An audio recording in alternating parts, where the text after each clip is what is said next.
కామారెడ్డి జిల్లాలో దొంగలు రెచ్చిపోతున్నారు. ఆలయాలను టార్గెట్ చేస్తూ దొంగతనాలకు పాల్పడుతున్నారు.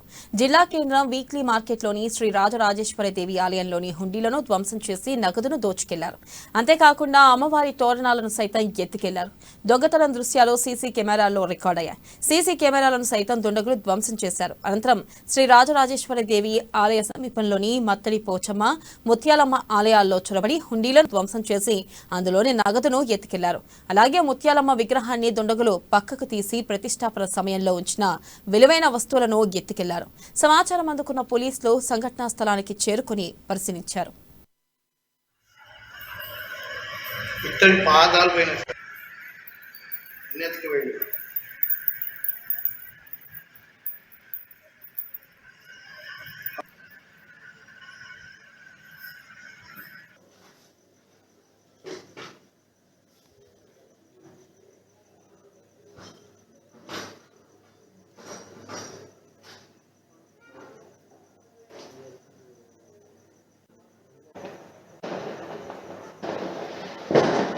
అంగడి బజార్లో గల శ్రీ రాజరాజేశ్వరి అమ్మవారి ఆలయంలో శుక్రవారం రాత్రి దొంగలు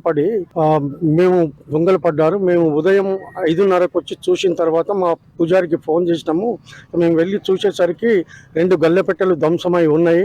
ఒకటి తోరణము, అమ్మవారి తోరణము, పాదుకలు, ఒకటి ఆరతిచ్చే పల్లెము, అవి దొంగతనం జరిగినవి. అట్లాగే పోచమ్మ గుడిలో కూడా తాళాలు పగలగొట్టినారు. ఇక్కడ అమ్మవారి గుడిలో, పోచమ్మ గుడిలో తాళాలు పగలగొట్టి విలువైన వస్తువులు ఎత్తుకెళ్లినారు కాబట్టి పోలీసులకు కంప్లైంట్ చేయడం జరిగినది. వారు కూడా తొందరగా స్పందించి వచ్చి రికార్డ్ చేసుకొని వాళ్ళు వచ్చి వెళ్ళినారు. మేము కూడా వాళ్ళకు అభ్యర్థిస్తున్నాము, దొంగలను తొందరగా దొరకబట్టాలని మా